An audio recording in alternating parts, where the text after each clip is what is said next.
नमस्कार। आज मैं फिर आपके सामने अपराध की एक और घटना लेकर आया हूं। आज के अपराध की घटना यमुना एक्सप्रेस वे की है और लगभग 11 महीने पहले की है।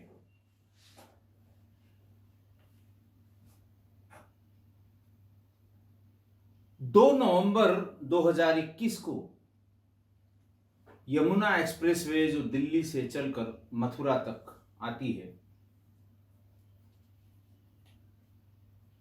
उसके स्टोन नंबर 79 यानी 79 पर जो जनपद मथुरा के सुरीर थाने में पड़ता है, वो जगह 279 जो माइलस्टोन है, वहां एक बच्चे का शव कटीले तारों में फंसा हुआ पाया गया। बच्चे की उम्र कोई 5-6 साल थी।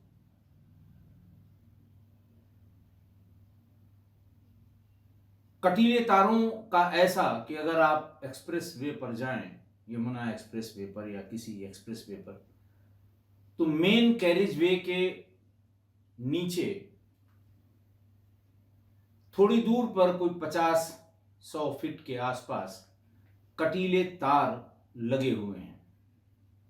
उसके पीछे का कारण है ताकि जानवर एक्सप्रेसवे पर, उसकी क्वालिटी अच्छी होती है, स्पीड लिमिट उसमें थोड़ी ज़्यादा होती है, 100 की स्पीड लिमिट होती है, तो जानवर वहाँ से निकलकर जानवरों को रोकने के लिए वो बार्ब्ड वायर फेंसिंग की जाती है। उसी पर फंसा हुआ, लटका हुआ इस बच्चे का शव मिला। लोगों की तुरंत नजर पड़ गई। सुरीर थाने के थानाध्यक्ष भी आ गए, सब लोग आ गए। बच्चा पूरा कपड़ा पहने हुए था और ऐसा लग रहा था कि गला दबाकर उसकी हत्या की गई है, प्राइमा फेसी। पुलिस वालों का यह भी ओपिनियन उस समय वहां था कि ऐसा लगता है कि किसी ने दुश्मनी में किसी के बच्चे को मारकर यहां फेंक दिया है और ये दिखाने के लिए कि हमने फेंका है या जल्दी से पता लग जाए, उन्हें कटीले तारों में टांग दिया है। काफी भीड़ लगी वहां पर, लेकिन कोई पहचान नहीं पाया। उसके 5 किलोमीटर दूर माइलस्टोन 74 यानी 79 पर यह छोटे बच्चे की लाश मिली, 5-6 साल की। माइलस्टोन 74 के सर्विस रोड, हर एक्सप्रेसवे में एक तरफ सर्विस रोड भी मिलेगी आपको, जो आसपास के जो गांव हैं या आने जाने के रास्ते हैं, उनके इस्तेमाल के लिए सर्विस रोड, क्योंकि वो एक्सप्रेस वे पर चढ़ेंगे, उन्हें टोल देना होगा, जबकि वो एक गांव से दूसरे गांव ही जा रहे हैं।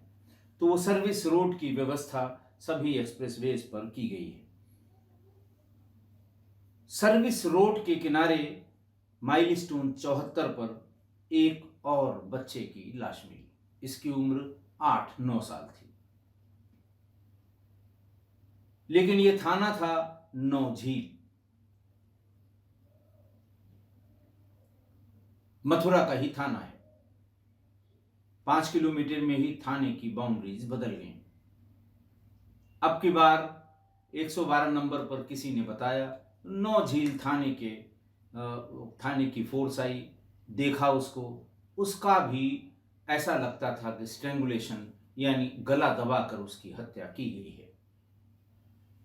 पुलिस ने उसकी भी फोटोग्राफ निकाली। पुलिस तमाम शंकाएं करती है, किसी घटना पर हर पहलू पर उसका दिमाग जाता है कि हो सकता है किडनैपिंग के लिए ये बच्चा ले जाया गया हो, पैसा मिलने की या न मिलने की, दोनों वजहों से बच्चों की अपहृत की हत्या होती है, इसलिए वो हत्या करके फेंक दिया गया।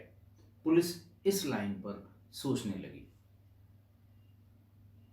उस बॉडी को मैंने आपको बहुत बार बताया है कि किसी बच्चे का शव मिले या किसी बच्चे की हत्या हो या किसी बच्ची के साथ कोई दुष्कर्म हो, तो लोग उसे अपने पे ले लेते हैं कि हमारे भी बच्चे हैं, बहुत सेंटिमेंटली जुड़ जाते हैं। इसीलिए इस तरह की घटनाओं में लॉ एंड ऑर्डर की सिचुएशन बहुत जल्दी डेवलप हो जाती है।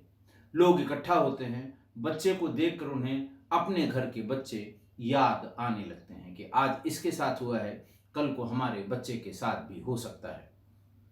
लिहाजा भीड़ बहुत इकट्ठा हो गई, लेकिन शाम तक भी कोई नहीं पहचान पाया। फोटोग्राफ ली गई, वीडियोग्राफी की गई, सारा और जो अज्ञात शव के और जो तमाम एसओपीज हैं उनको फॉलो किया गया। इसी बीच थाना नौझील के थानाध्यक्ष को वायरलेस सेट पर यह पता लगा कि सुरीर में भी 2 घंटे पहले एक और छोटे बच्चे की लाश मिली है। दोनों लोगों ने एक दूसरे से बात की और बातचीत करने पर दोनों को यह अंदाज लगा कि शायद ये दोनों एक ही माता पिता या एक ही मां की संतान है। कुछ हुलिया से, कुछ कपड़ों से, कुछ अंदाजा ही लगाती है पुलिस जब तक कि पूरी बात पता न लग जाए। बहरहाल ये अंदाजा लगा कि ये शायद एक ही मां के बच्चे होंगे। दोनों शवों को पंचायतनामा के बाद पोस्टमार्टम के लिए भेज दिया गया। 48 घंटे बाद यानी 4 नवंबर को माइलस्टोन 129, मैं यमुना एक्सप्रेसवे की बात कर रहा हूं। माइलस्टोन 129 जो मथुरा जिले के ही बलदेव थाना में पड़ता है, वहां पर एक करीब 35 साल की महिला का शव मिला।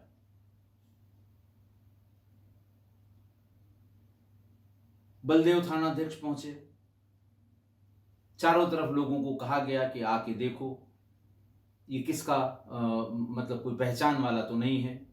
लोग आए, भीड़ लगी, लेकिन उस शव को भी कोई पहचान नहीं पाया। पंचायतनामा भरा गया, पोस्टमार्टम के लिए बॉडी भेज दी गई। बलदेव थाना के थानाध्यक्ष को थाने से यह बताया गया कि साहब कल 2 बच्चों की भी लाश मिली थी, दोनों अलग अलग थाना क्षेत्रों में, एक सुरीर में, एक नौझील में। फिर तीनों लोगों ने एक दूसरे से बात की और थोड़ा थोड़ा यह अंदाज लगने लगा कि शायद मां और उसके दोनों बच्चों की किसी व्यक्ति ने हत्या कर दी, क्योंकि पोस्टमार्टम रिपोर्ट में तीनों के मरने का लगभग एक ही समय आया, क्योंकि तीनों का पोस्टमार्टम मथुरा के ही उसमें चिड़घर में, मथुरा के ही मोर्चरी में किया गया था, पोस्टमार्टम हाउस में। तो यह अंदाज लग गया कि तीनों के मरने का समय भी लगभग बराबर है और तीनों के शवों पर जो शव की जो हालत थी वो भी लगभग एक बराबर थी। हफ्ते निकल गए, 10 दिन निकल गया, 15 दिन निकल गया, लेकिन तीनों शवों की पहचान नहीं हो पाई। थोड़ा सा पुलिस के माथे पर बल पड़ा कि एक महिला और 2 बच्चे, लाश मिली मथुरा के अलग अलग थाना क्षेत्रों में, लेकिन पहचान के लिए कोई नहीं आया। मथुरा में कोशिश की गई कि जितने गुमशुदा बच्चे, जितनी गुमशुदा महिलाएं हैं, उनसे उनको टैली किया जाए, कुछ भी पता नहीं लगा। मथुरा में कहीं भी गुमशुदगी लिखी नहीं गई थी।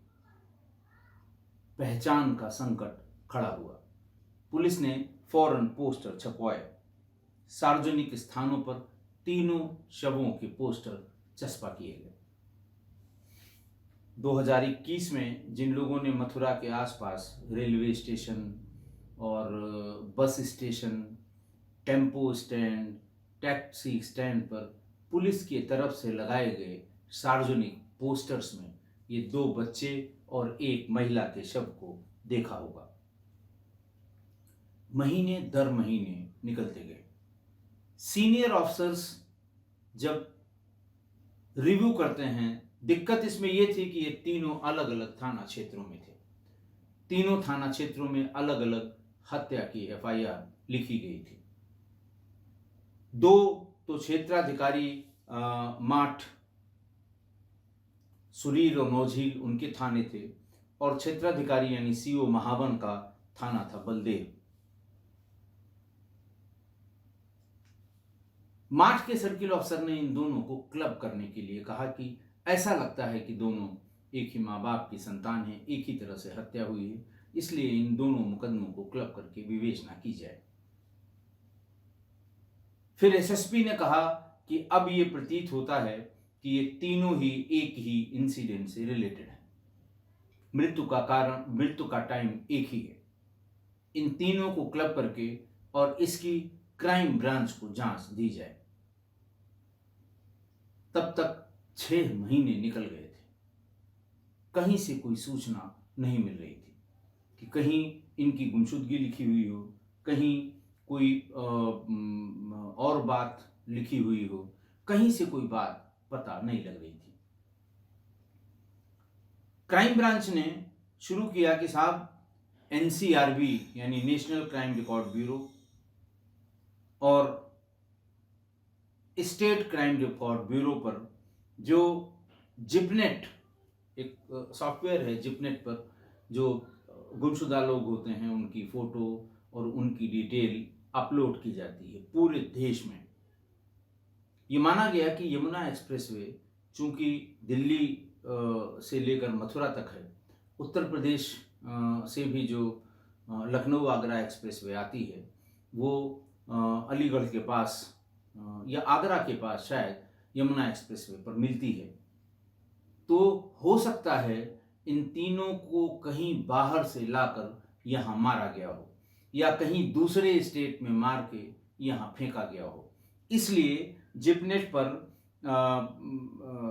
एनसीआरबी के बच्चों और महिलाओं की गुमशुदगी की सारी डिटेल्स धीरे धीरे धीरे धीरे मैच कराते गए। सबसे अलग अलग बात भी करते रहे। बहुत से उसमें जो सूचनाएं अपलोड हुई थी गायब महिला या गायब बच्चों की, अधिकतर से फोन करने पर जानकारी हुई कि वो वापस आ गए हैं। पुलिस थक हार के बैठ जाती है कि साहब अब समझ में नहीं आ रहा है कि आखिर ये हुआ कैसे। तब तक 10 महीने बीत चुके थे। 11वें महीने में पुलिस को जितनी बार भी रिव्यू होता था यही कहा जाता था और ढूंढिए और ढूंढिए और ढूंढिए। इसी बीच एक गुमशुदगी फिरोजाबाद में लिखी गई थी, लेकिन जब ये जिस दिन ये बॉडी मिली है इसके बहुत दिन बाद, कम से कम 2 महीने बाद, क्योंकि पुलिस जब ढूंढती है कि साहब गुमशुदगी जिस दिन लाश मिली है उसके 1 महीने पहले की हो, 15 दिन पहले की हो, या जैसे किडनैप करके या तुरंत हत्या करके उसके 5-6 दिन तक लोगों ने वेट किया कि अब आ जाएंगे, जब कुछ नहीं पता लगा तो गुमशुदगी लिखवा दी। तो वही घटना से 10 दिन 15 दिन बाद और 10-15 दिन पहले ये वो रेंज होती है जहां पर ये तलाश की जाती है कि गुमशुदा लोगों के बारे में पता किया जाए। लेकिन ये गुमशुदगी जो फिरोजाबाद में लिखी हुई थी ये काफी दिन बाद लिखाई गई थी, कम से कम 2 महीने बाद। पुलिस को कपड़ा और हुलिया ये दोनों मैच करने लगे। पुलिस ने उसमें दिए हुए फोन नंबर पर फिरोजाबाद में फोन किया कि ये कब गायब हुई थी, कहां से गायब हुई थी, कब आपसे लास्ट उसकी बातचीत हुई थी, बातचीत में उसने क्या बताया था। उधर से उसके परिजनों ने यह बताया कि 2 नवंबर को शाम के समय बेटी ने यह फोन किया था कि हम अपने दोनों बच्चों के साथ इस बार मायके में दिवाली मनाएंगे। हम लोग गाड़ी पकड़कर आ रहे हैं। हम लोग खुश भी हुए कि पहली बार इतने दिनों में दिवाली के लिए वो घर आ रही है। बोले उसके बाद फिर हम लोगों ने फ़ोन नहीं किया, उसका कोई फ़ोन नहीं आया। एस्टिमेटेड टाइम करीब 4 घंटे का है। 4-5 घंटे में हम लोगों ने कोशिश की, जब फ़ोन से बात करने की कहाँ तक पहुंची तो फ़ोन स्विच ऑफ मिला। पुलिस को फ़ोन नंबर मिल गया। मृतका की पहचान हो गई कि उसका नाम करिश्मा था। उम्र करीब 38 वर्ष थी। कॉल डिटेल खंगाली गई, उसमें कई लोगों के नंबर मिले। एक एक करके नंबर तलाशना शुरू किया गया और सबसे पहले ये कोशिश की गई कि कोई एक आदमी मिल जाए जिनकी घटना के दिन घटना स्थल के आसपास लोकेशन मिल रही थी। और अभी 1 महीने पहले इनमें से एक व्यक्ति जिसकी लोकेशन भी घटना स्थल पर थी, जिससे काफी बात भी हुई थी, जिन 5 लोगों से ज्यादा बात हुई थी, उनकी सीडीआर भी निकालकर इंटरकनेक्शन उसका देखा गया। तो ये पता लगा जो ये व्यक्ति है रवि, इसका से ज्यादा बात यशपाल की है, जो इसका पति है मृतका का। पुलिस ने सबसे पहले उस पर ही दांव लगाना शुरू किया और 1 महीने पहले रवि को गिरफ्तार कर लिया गया। रवि थाने पर लाया गया। ध्यान रखिए, घटना 11 महीने पहले हुई थी। लाया गया और फिर उससे पूरी बात पूछी गई। आप समझ ही रहे हैं कि वो ऐसे तो भाई साहब कह के तो बताया नहीं होगा उसने, न श्रीमान जी कह के बताया होगा, न ये पूछने पर कुछ बताया होगा कि भाई साहब आपको कोई जानकारी हो तो बता दीजिए, न ये कहने पर बताया होगा कि भाई 2 बॉडी बच्चों की एक महिला की मिली है, आप इसको जानते हैं क्या। कैसे उसने बताया होगा, आप समझदार हैं, आप समझ सकते हैं। वही जो श्रेणियां हैं वो सब इस्तेमाल हुई और फिर वो तोते की तरह बोलने लगा। उसने पूरी हिस्ट्री भी बताई। उसने ये बताया कि इसका पति यशपाल ड्राइवर है और मैं भी ड्राइवर हूं, दोनों लोग गाड़ियां चलाते हैं। हमें इसकी पूरी हिस्ट्री पता है।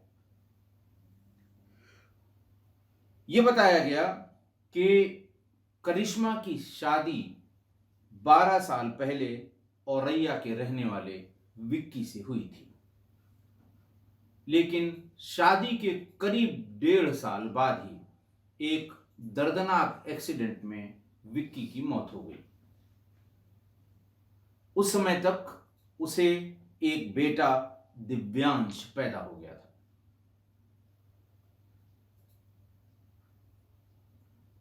इसका पति विक्की अकेला कमाने खाने वाला था।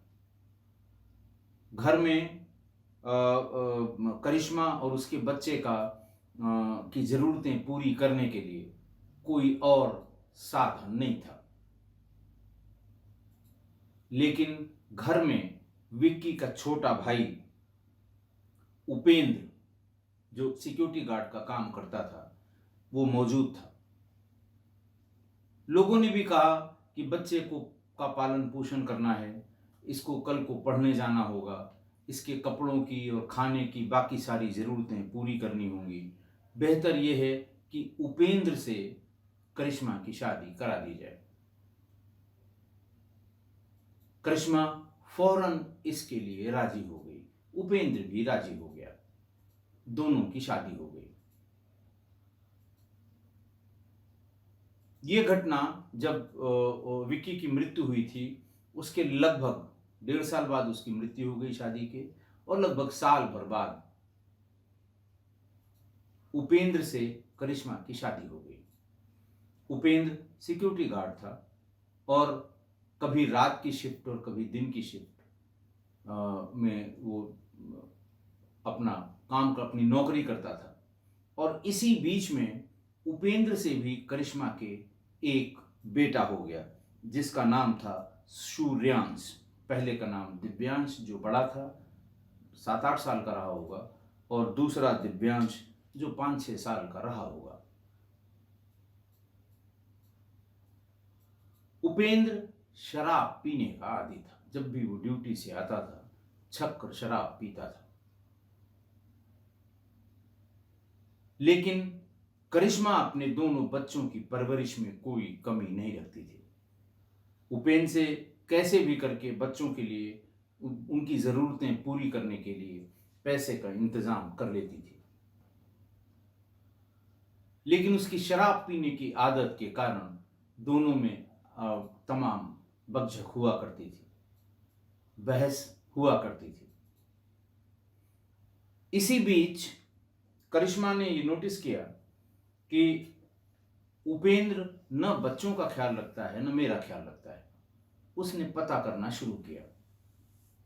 जहां ये सिक्योरिटी गार्ड था उपेंद्र, वहीं की किसी महिला से इसका इश्क हो गया था और कई कई दिन तक वो घर नहीं आता था। एक बार जब आया तो फिर करिश्मा ने उससे बच्चों के कपड़ों के लिए, खाने पीने के लिए, घर के खर्च के लिए पैसे मांगे। उपेंद्र ने साफ मना कर दिया कि तुम चाहो तो घर से जा सकती हो, तुम्हारी मुझे कोई ज़रूरत नहीं है। वो दुहाई देती रही कि ये एक बच्चा तो तुम्हारा है, एक तुम्हारे सगे भाई का है, मैं कहाँ लेकर इसको जाऊंगी। उसने कहा जो मर्जी हो करो। ये भी कह दिया कि जाओ जमुना में कूद कर मर जाओ।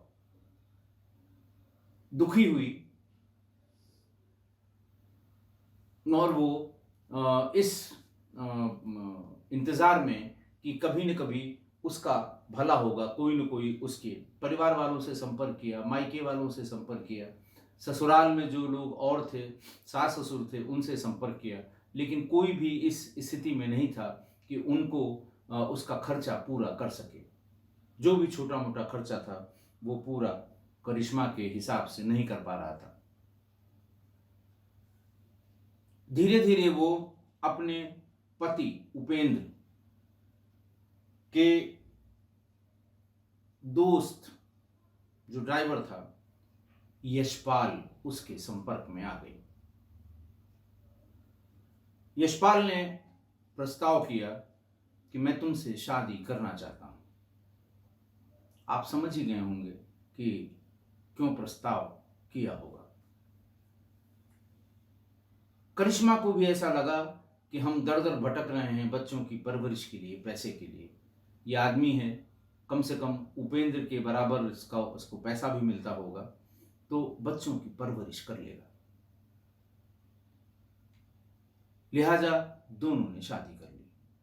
यानी करिश्मा की ये तीसरी शादी थी। जैसे ही करिश्मा नजफगढ़ के उसके उस मकान पर पहुंची, जाफरपुर नजफगढ़ के उस मकान पर पहुंची शादी के बाद, तो कुछ दिन तो सब ठीक ठाक चलता रहा। उसके बाद यशपाल ने यह कहना शुरू किया कि बच्चों को उपेंद्र के पास भेज दो। मेरी बात हुई है, उपेंद्र भी परेशान रहता है, बच्चों को उसके पास भेज दो। उसी घर के दोनों बच्चे हैं, एक उसका है, एक उसके बड़े भाई का है। यहां पर हमें बच्चों को रखने में बहुत दिक्कत हो रही है। 2-4 बार तो अनसुना कर दिया करिश्मा ने, लेकिन वो लगभग रोज इस बात के लिए दबाव बनाने लगा। दरअसल वो ये चाहता था कि हम दोनों ही अकेले रहें। बाद में ये बात और क्लियर हुई कि लोग, रिश्तेदार, उनके दोस्त ताने मारते थे कि तुमको दहेज में 2 बच्चे मिले हैं। तो वो कहता रहा कि इसको उपेंद्र के यहाँ छोड़ के आओ, पैसा जो कुछ लगेगा हम देंगे। उपेंद्र अगर नहीं करेगा तो हम जो भी खर्चा बच्चों की परवरिश में लगेगा मैं करूंगा। बहुत बार दबाव देने के बाद और रोज रोज के झगड़े के बाद करिश्मा को ये लगा कि अगर इसने भी छोड़ दिया उपेंद्र की तरह मुझे, तो फिर मैं इन बच्चों को लेकर कहां जाऊंगी। वो किसी बहाने से दोनों बच्चों को लेकर उपेंद्र के घर पहुंची और उपेंद्र का पूरा परिवार था वहां। दोनों बच्चों को वहां छोड़ दिया और कहा मैं इनसे मिलने आया करूंगी, इनका आप लोग ध्यान रखिए जब तक यशपाल को मैं अच्छी तरह समझा नहीं लेती हूं। करीब 1 साल तक वो दोनों बच्चे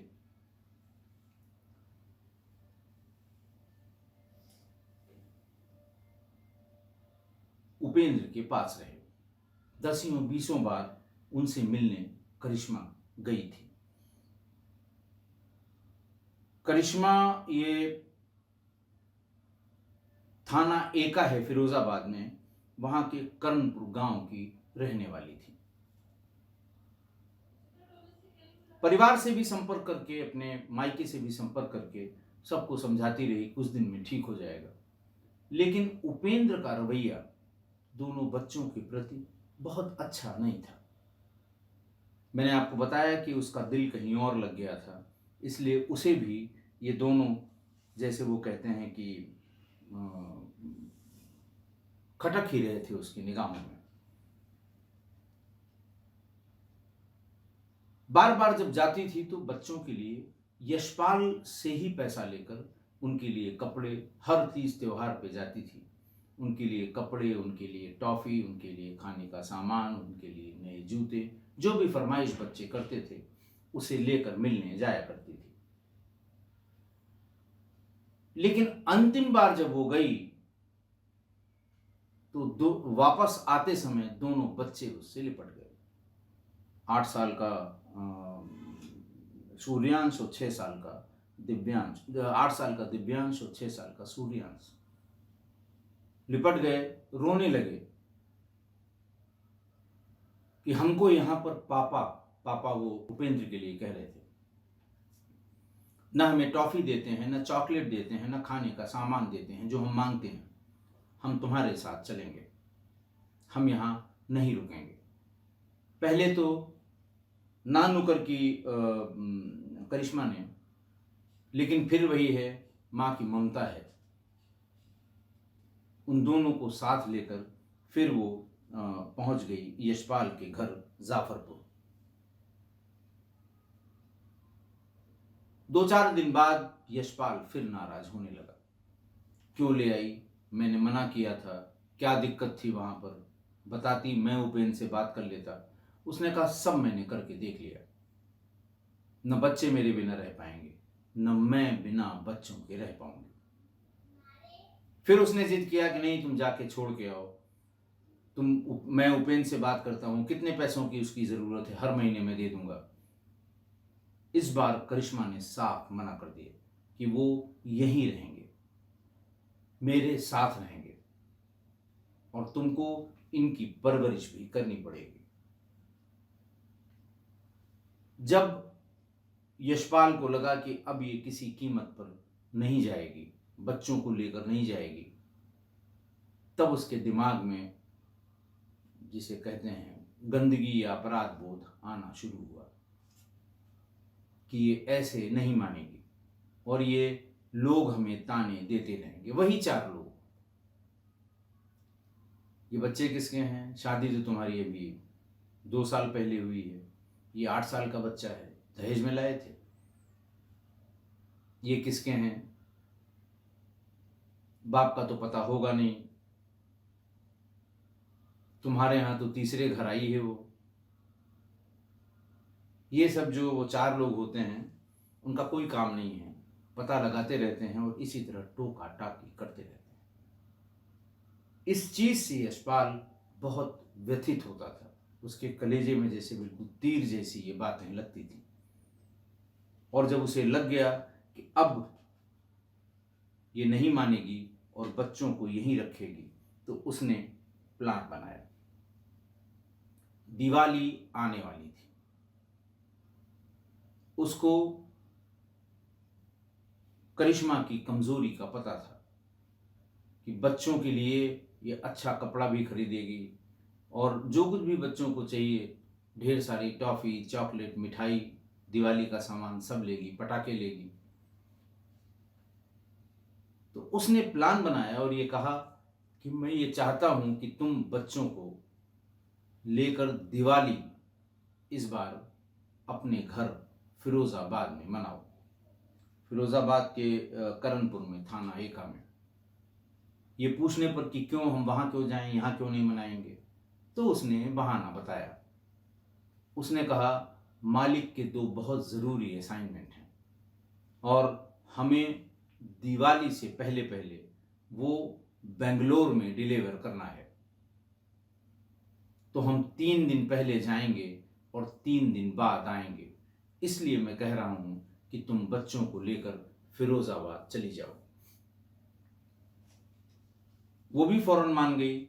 घर में बात की। लोग तो नाराज थे कि ये घर से भाग के इसने, जब से इसने शादी की विक्की से, उसके बाद फिर ये घर लौट के आई नहीं। लेकिन सब ने कहा कि बिल्कुल आओ, स्वागत है, बच्चों को ले आओ, बच्चे बड़े हो गए हैं, ननिहाल भी देख लें। इस तरह की बातें जो मायके से लड़की की होती है, वो सब बातें हुई और एकदम वो तैयार हो गया। बहुत ही परफेक्ट, बढ़िया प्लान बनाया गया। उसने अपने 3 दोस्तों से संपर्क किया। उसने कहा भाई, मेरा इस महिला और उसके दोनों लड़कों से पीछा छुड़ा दो। मैं किसी और से शादी करके सुकून से रहूंगा। मैं रोज रोज के तानों से आजिज आ गया हूं। उसने 2 तारीख की रात में 10 बजे दोनों बच्चों और करिश्मा को लेकर चला और फिरोजाबाद भेजने के लिए अपने दोस्त अजय के ट्रक पर बैठ गया। वहां से अजय और करिश्मा, दोनों बच्चे और यशपाल पहुंचे रावता मोड़, जाफरपुर। वहां से ये लोग पहुंचे बादली ढासा बॉर्डर पर, जहां इनका तीसरा साथी रवि स्कॉर्पियो कार संख्या यूपी 83R3004 पर इंतजार कर रहा था। व्हाट्सएप पर एक दूसरे से लोकेशन ले रहे थे। कॉल पर कोई बात नहीं की थी कि कहीं शक न हो जाए करिश्मा को। वहां जैसे ही उसने स्कॉर्पियो पर रवि को देखा, ट्रक को रोक दिया। अजय से कहा कि ट्रक को खड़ा कर लो, चलो इसको फिरोजाबाद छोड़ के आते हैं, तब फिर तुम्हारी ट्रक से ही मालिक के यहाँ गोडाउन पहुंचेंगे और सामान ले चलेंगे। तो स्कॉर्पियो पर उसका तीसरा दोस्त रवि, उसका ट्रक ड्राइवर दोस्त अजय, यशपाल, करिश्मा, दिव्यांश और सूर्यांश, ये स्कॉर्पियो पर बैठ गए। तयशुदा प्लान के मुताबिक बीच में ही रवि ने अपने एक और दोस्त अरविंद उर्फ भट्टारी को बिठा लिया। अरविंद को लेने के बाद ये सभी लोग दिल्ली आगरा नेशनल हाईवे से चले। इसके बाद वो पलवल से अलीगढ़ रोड पहुंचे। पलवल हरियाणा में है। वहां से वो अलीगढ़ रोड वहां से पकड़िए तो सीधे वो टप्पल से पहले ये जो एक्सप्रेसवे है ऊपर क्रॉस करती है। एक्सप्रेसवे के नीचे वाली डक्ट से आप सीधे अलीगढ़ जा सकते हैं, टप्पल और अलीगढ़। यहीं पर रवि और अरविंद उर्फ भट्टारी ने शराब पी। पहले से तय था कि बिना शराब पिए हम लोग काम नहीं कर पाएंगे। यशपाल और अजय ने उनको खूब शराब पिलाई। रात करीब 2:30 बजे जब ये लोग टप्पल इंटरसेक्शन से, टप्पर इंटरचेंज से पहुंचे यमुना एक्सप्रेसवे पर, तब इन्होंने अपने प्लान को अंजाम देना शुरू किया। सबसे पहले बच्चों को नींद आ रही थी। बच्चों को पीछे वाली दोनों सीटों के बीच में उनको फर्श पर, जो उसका फ्लोर होता है, उस पर लेटा दिया। करिश्मा ने पूछा उधर क्यों? बोले नहीं, इसमें दिक्कत हो रही, ज़्यादा लोग हो गए हैं, बच्चे सो रहे हैं, उनको आराम से सोने दो। इसी बीच में चारों ने मिलकर करिश्मा का गला दबा दिया और तब तक दबाए रखा जब तक कि वो मर नहीं गई। उहा पोह चिल्ल पोह में दोनों बच्चे भी उठ गए। फिर ये चारों पीछे लग गए और यशपाल ने बड़े वाले की गर्दन में पैर रख के तब तक वो उसे दबाता रहा, उस पर कूदता रहा, उस पर उछलता रहा, जब तक कि वो मर नहीं गया। अजय ने दूसरे बच्चे यानी दिव्यांश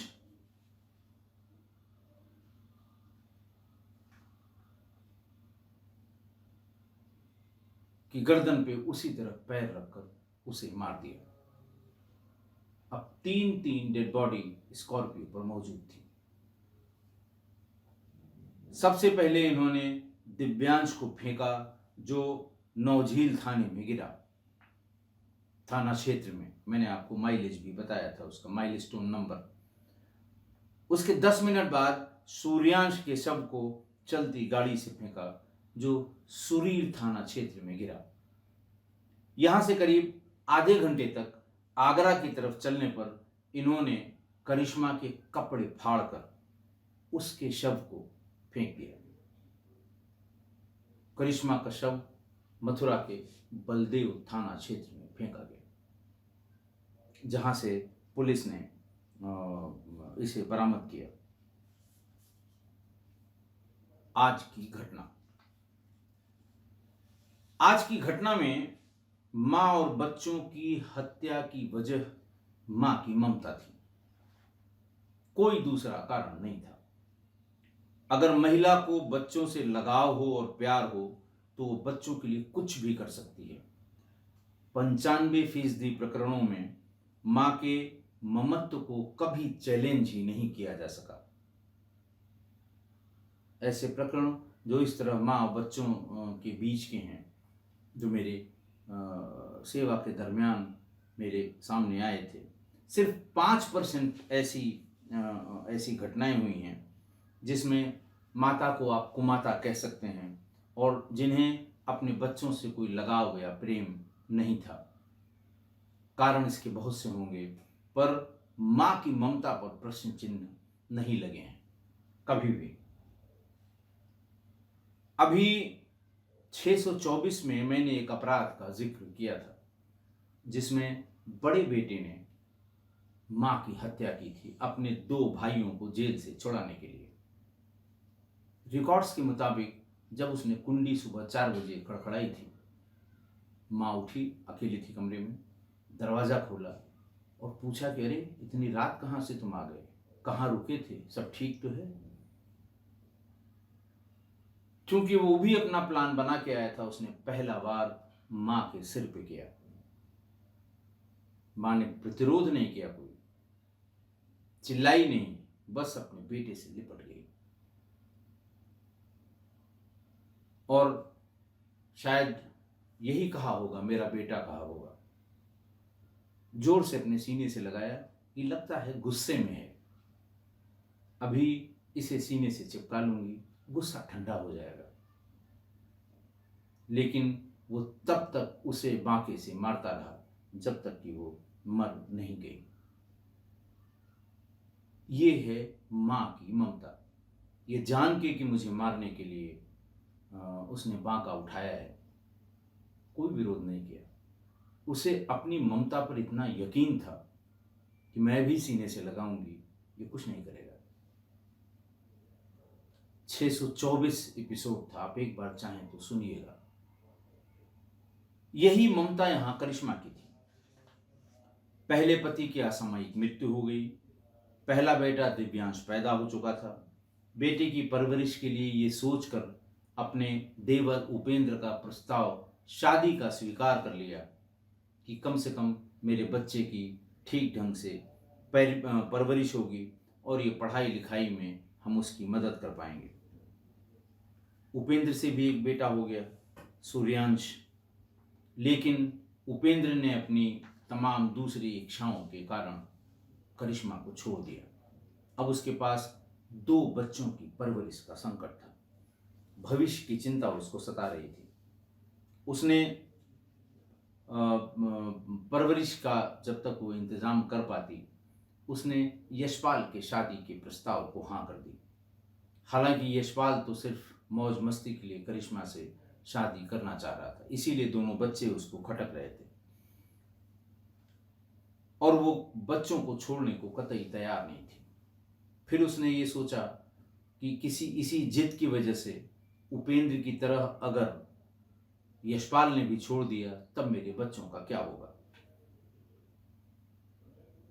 चूंकि दोनों बच्चे उपेंद्र के परिवार के ही थे, यानी विक्की और उपेंद्र के, इसलिए दिल पर पत्थर रखकर वो दोनों को उपेंद्र के घर छोड़ आई। मिलने भी जाती रही, उनके लिए सामान भी ले जाती रही। अंतिम बार जब बच्चे लिपट गए, रोने लगे, किसी भी हालत में माँ के साथ जाने की जिद करने लगे, उसका भी कलेजा फट गया। वो बच्चों को लेकर यशपाल के यहाँ आई। वो जानती थी कि उसे क्या क्या सुनना पड़ेगा, लेकिन मानसिक रूप से हर चीज से तैयार थी कि बच्चे हमारे पास ही रहेंगे। जैसे उसने दोनों बच्चों को देखा, यशपाल ने फिर वही चीजें रिपीट की कि लोग ताना मारते हैं कि बच्चे दहेज में मिले हैं। लेकिन इस बार उसने साफ मना कर दिया और यशपाल ने तभी ठान लिया कि अब इसको रास्ते से हटा दूंगा। यशपाल ने मां और मां की ममता और वात्सल्य सबकी हत्या की। इसलिए पहले मां को मारा कि अगर पहले बच्चों को मारूंगा, जो आसान था, छोटे बच्चे थे, तो इसकी चाहे जान चली जाए ये विरोध जरूर करेगी। अब आप ये सोचिए कि मां की लाश पड़ी है, उसी के पास उसके कलेजे के 2 टुकड़ों को मारा जा रहा है, उनकी हत्या की जा रही है। मां की आत्मा भी वहीं कहीं आसपास होगी, वो 1000 बार मरी होगी, आत्मा उसकी 1000 बार मरी होगी। मां तो मरी ही थी। अपने बच्चों का कत्ल अपनी उन सूनी आंखों के, पत्थर हुई आंखों के सामने देखकर, इतना क्रूर और निर्दयी सिर्फ मानव ही हो सकता है। दूसरा कोई जीव इतना न क्रूर हो सकता है न निर्दयी हो सकता है। किस्सा गोई परिवार में जिन जिन लोगों की मां उनके साथ हैं, वो बहुत सौभाग्यशाली हैं। और मैं सबसे यही कहूँगा कि उनकी सेवा करिए, उनका सम्मान करिए, उनको प्रसन्न रखिए। माँ अगर आप पर गुस्सा करे या आपको डांटे तो इसे ऊपर वाले का आशीर्वाद मानिए। माँ की डांट और गुस्सा ये हमेशा आशीर्वाद की तरह आप चेक कर लीजिए, ये आशीर्वाद होता है। ऊपर वाला उनके माध्यम से आपको आशीर्वाद देता है और यही सोचकर आप गुस्से और डांट को भी सहन कीजिए। आशा है मेरी बात से सहमत होंगे। आज के लिए इतना ही। बहुत बहुत धन्यवाद।